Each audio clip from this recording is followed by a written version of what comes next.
Hello दोस्तों, आज की कहानी एक हॉरर कहानी हिंदी में है। इस कहानी का नाम पुराना मंदिर है।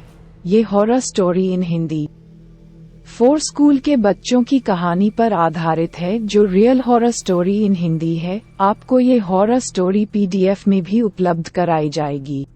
कॉलेज में चल रही फोटो कॉन्टेस्ट प्रतियोगिता के चलते उस कॉलेज के स्टूडेंट रवि, गौरी, रोहित और नेहा अच्छी फोटो की तलाश में शहर से दूर सुनसान जगह पर बने एक पुराने मंदिर में पहुंचते हैं, जो कि एक खंड में बदल चुका था। पर वह लोग नहीं जानते थे कि जिस जगह पर उन्होंने कदम रखा है, वहां हजारों सैकड़ों साल पहले एक हैवान को मंत्रों से बांधकर तहखाने में दफन कर दिया गया था। उसके बाद वह मंदिर खंडित हो गया था, जिस वजह से सैकड़ों सालों से किसी ने वहां कदम तक नहीं रखा था।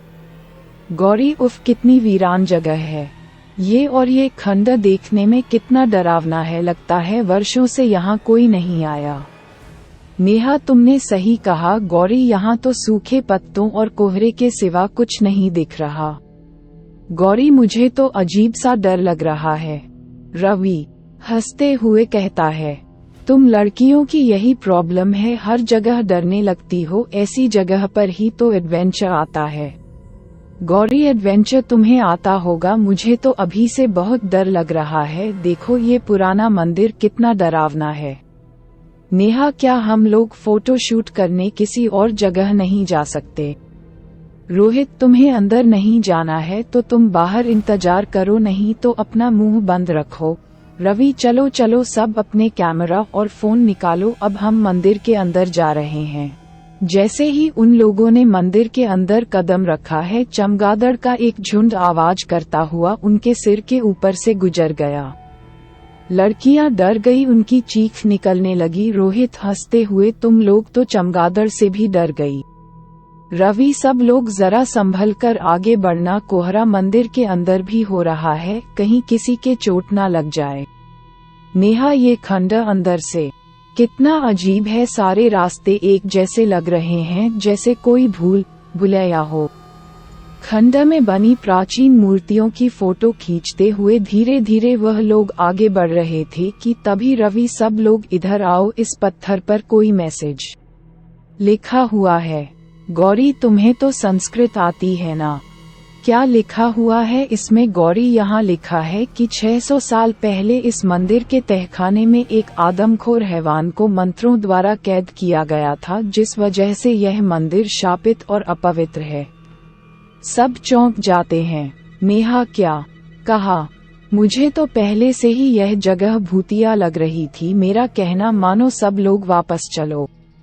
नेहा की बात सुनते ही सब डर गए। रोहित, कोई कहीं नहीं जाएगा। अरे ये सब कहने की बातें हैं। तभी गौरी की चीख में सबको चौंका दिया। रवि, गौरी क्या हुआ, तुम चीखी क्यों? गौरी, लगता है मेरे पैर में कुछ चुभ गया। रवि, अरे उसके पैर से तो खून बह रहा है। जिस जगह गौरी के चोट लगी थी उस जगह के नीचे एक तहखाना था। गौरी के पैर से निकलता खून तहखाने के अंदर टपकने लगा, जिससे सैकड़ों साल से सोया हैवान जाग उठा। नेहा, अरे ये चारों तरफ इतना कोहरा कैसे बढ़ गया, कुछ दिखाई नहीं दे रहा। तभी अचानक तहखाने का दरवाजा खुल गया और 2 भयानक हाथ जख्मी गौरी के पैर पकड़कर अंदर खींच लेते हैं। गौरी की चीखें मंदिर में गूंज गई। रवि, अरे ये गौरी कहाँ गई? उसके चीखने की आवाज यहीं से आई थी। रोहित, रवि, मुझे लगता है यहाँ कुछ गड़बड़ है, हमें वापस चलना होगा। पर पहले गौरी को ढूंढो। डर की वजह से सबके दिल जोर जोर से धड़क रहे थे। गौरी कहीं भी नजर नहीं आ रही थी। नेहा, कहीं ऐसा तो नहीं कि उस पत्थर पर लिखी बात सच हो और यहाँ आकर हमने बहुत बड़ी गलती कर दी हो?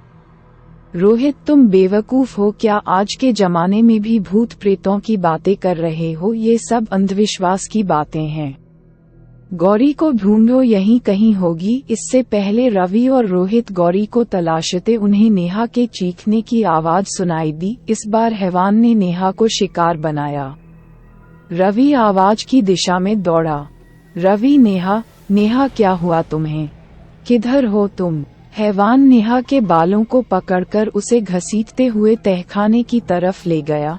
रवि को भागते भागते मंदिर के विशाल स्तंभ के पीछे उसे एक आकृति दिखाई दी। रवि डरते हुए, नेहा तुम हो वहाँ पर, जवाब दो। जैसे रवि उसके नजदीक पहुंचा, उसके सामने हैवान खड़ा था। उसका भयानक चेहरा देखकर उसकी रूह कांप गई। इससे पहले रवि संभल पाता, हैवान ने उसके गले को अपने हाथों से दबोच लिया और उसे वही खाने लगा। रवि की चीख निकल गई।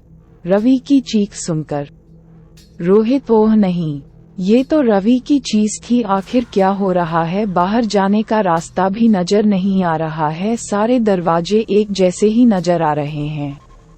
एक एक करके वह हैवान का निवाला बन चुके थे। रोहित भी भागते भागते थक चुका था, पर उसे बाहर जाने का रास्ता नहीं मिल रहा था कि तभी वह हैवान रोहित के सामने आ गया। रोहित डरते हुए, यह क्या बला है, और बहुत डर गया। रोहित ने देखा, उस हैवान की लाल सुर्ख आंखों से जैसे खून बह रहा था और उसके बड़े बड़े दांतों से खून टपक रहा था। रोहित, हैवान दरिंदे, कौन है तू? तूने मेरे दोस्तों के साथ क्या करा? मैं तुझे जिंदा नहीं छोड़ूंगा। हैवान धीरे धीरे कदमों से रोहित की ओर बढ़ने लगा। अपनी तरफ बढ़ते देख रोहित अपने पास पड़े बड़े बड़े पत्थर उठाकर फेंकने लगा, पर उस हैवान पर कोई असर नहीं पड़ रहा था। अचानक रोहित को तहखाने का रास्ता दिखा और वह नीचे की ओर भागा। तहखाने में पहुंचकर रोहित को तीनों दोस्तों की लाशें दिखाई दी। रोहित, हे भगवान! रवि, गौरी, नेहा, ये क्या हो गया तुम लोगों को? उठो मेरे दोस्तों, उठो। रोहित तहखाने में एक बड़े पत्थर के पीछे छुप गया। तभी उसे कुछ आहट सुनाई दी। रोहित, हे भगवान! ये हैवान दरिंदा यहाँ भी आ गया, अब मैं क्या करूं? तभी रोहित की नजर तहखाने में बनी दीवार के चित्र पर पड़ी। रोहित, ओह, इसका मतलब इस हैवान की जान इसके दिल पर वार करने से जाएगी। रोहित ने तुरंत अपने आसपास निगाहें दौड़ाई तो उसे एक भाला जैसी बनी नुकीली लकड़ी दिखाई दी। रोहित ने उसे तुरंत उठा लिया। रोहित, आज मैं इस खूनी हैवान को जिंदा नहीं छोड़ूंगा, इसने मेरे दोस्तों को मारा है। इतने में ही रोहित हैवान पर हमला करने गया तो हैवान ने उसकी गर्दन पकड़कर हवा में उठा लिया। रोहित बहुत कोशिश करते हुए हाथ में पकड़ी लकड़ी से हैवान की आंख फोड़ दी। हैवान दर्द के मारे झटपटाने लगा। रोहित ने मौका देकर दूसरी आंख पर भी वार कर दिया। हैवान चीखने लगा। हैवान के चीखने से मंदिर की दीवारें हिलने लगी। इससे पहले रोहित हैवान के दिल पर वार करता है, हैवान ने रोहित का हाथ पकड़कर उसका हाथ तोड़ दिया। पर रोहित ने हिम्मत नहीं हारी। उसने लकड़ी दूसरे हाथ में पकड़ ली और पूरी ताकत से हैवान के सीने पर वार किया कर दिया। रोहित, ये ले शैतान, अब मर। हैवान की खौफनाक चीख से पुराने मंदिर का कोना कोना कांप उठा। रोहित तेजी से सीढ़ियों पर भागने लगा, मगर ऊपर पहुंचने की लाख कोशिश करने के बाद भी रोहित वही तहखाने में पहुंच जाता था। रोहित, क्या मुसीबत है?